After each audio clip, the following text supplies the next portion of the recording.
Salam dəyərli yoldaşlar. Bugün 2026 blok suallarının birinə baxırıq. Qeyd edim ki, nisbətən çətin səviyyəli sualdır və buna uyğun bu strukturdur. Lakin fikirlər fərqli başqa bir sualda hazırlamışam.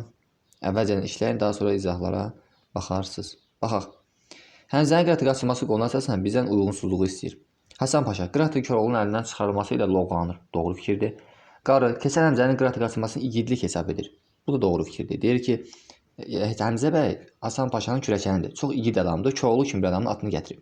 Dona xanım bir qızın ötürü Koroğlu kimi bir adamın atını ovladığı üçün Həmzəni məzəmmət edər. Bu da doğru fikirdir.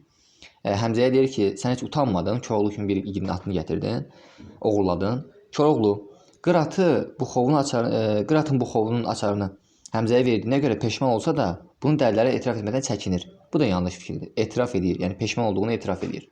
Həmzə Koroğlu ilə qarşılaşanda ömrünü gününü Hasan Paşanın qapısında çürütdüyünü deyir. Burada Hasan Paşa fikri yanlışdır. Çünki Həmzə bəy Paşa qapısında gününü çürütdüyünü deyir.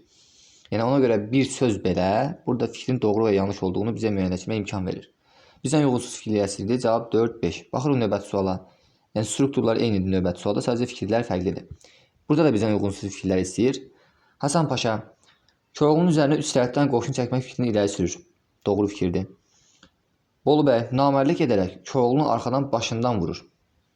Bu da doğru fikirdir. Amma bu Həmzənin qıratı qaçırması qoluna aiddir. Bu Koroğlu və Bolu bəy qoluna aiddir. Ona görə biz bunu yanlış götürürük. Həmzə dəyirmançıya yazığı gəldiyi üçün ona yardım edir. Burada yazığı gəldiyi üçün yox. O öz işini həll etmək üçün dəyirmançıya yalan danışır. Güya Koroğluya dəyirmançı beyni lazımdır. Onu həyəcanlandırır və bunlar da öz paltarlarını dəyişirlər. Yəni öz işini həll etmək üçün bunu edir. Yazığı gəldiyi üçün yox. Yəni Koroğlu, Xotkar onun əlindən acı vəziyyətə düşmüşdür. Bu da doğru fikirdir. Hətta Xotkar öz dili ilə deyir ki, zalım oğlu bir dənə karvan buraxmır. Hasan Paşaya deyir, gələk yağlı yasaqlı bir karvan düzəldəsən ki, şəhərə biraz mal gətirəsən. Həmzə sübh çağı xəlvətcə Düratı yəhərləyib aparır. Sübh çağı. Burada sübh çağı fikri artıq yanlışdır. Çünki Həmzə Düratı sübh çağı yox, gecə oğurlayır. Gördüyümüz kimi bir söz bəzən sualın doğru və yanlış olduğunu bizə müəyyənləşdirməyə imkan verir. Bu qədər. Ümid edirəm ki, faydalı suallar oldu. Bəyənməyi unutmayın. Çox sağ olun.